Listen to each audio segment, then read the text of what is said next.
The Visitor in the Night. The darkness of the night had settled over the small town. The townsfolk had long since retired to their beds deep in sleep. However, Emily was struggling with insomnia. She was home alone that night. Her family was away on a business trip. The sound of the wind howling and the branches tapping against the windows only added to her unease. As the clock struck past midnight, Emily fell asleep on the couch in the living room.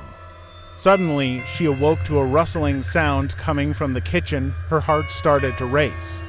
It could be the wind, she thought, trying to calm herself as she closed her eyes again. The rustling sound came again, this time clearer and closer. Emily, trembling, got up and walked towards the kitchen. As she reached the doorway, a shadow appeared in the darkness. As her eyes adjusted, she realized the shadow was a human figure. She froze, her breath caught in her throat. "Who's there?" she called out, her voice shaking. There was no response. The shadow started moving, approaching Emily. Its eyes glowed, but its face was indistinguishable. Emily tried to back away, but her legs wouldn't carry her. The shadow kept advancing. Just then, the light in the corner of the living room suddenly turned on, and the shadow disappeared. Emily collapsed to the floor, breathing deeply, but her relief was short-lived. When she realized what had caused the light to turn on, her blood ran cold. Standing by the light switch was a small child.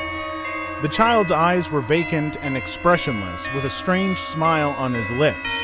Who are you?" Emily asked, her voice now a whisper. The child didn't answer, only continued to smile. Suddenly, the child took a step forward, and the light went out again. Emily was left in the dark, her heart pounding. Then, in a whisper, the child spoke.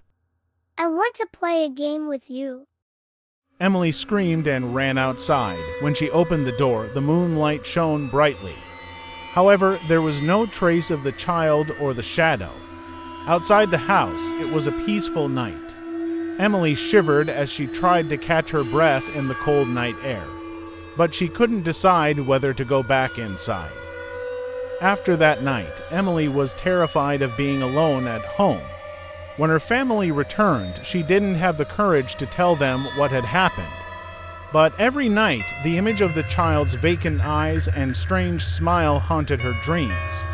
No matter how hard she tried, the memories of that night wouldn't leave her alone. Months passed. Emily had the same nightmare every night. In her dreams, the child came closer and closer each time, speaking to her. During the day, she tried to live normally. But one day, when she came home from school, she sensed something was wrong. She noticed the door was slightly open. When Emily entered, she felt the air inside the house was cold and heavy. She hurried her steps and went to her parents' room. Opening the door, she saw a note written in large, red letters on the wall. "The game is not over." Emily's heart started racing again. This was a nightmare come to life. She immediately called the police, who sent a team to search the house. But they found no trace of anything unusual. Emily and her family decided to stay in a hotel for a while. Follow 4, Part 2.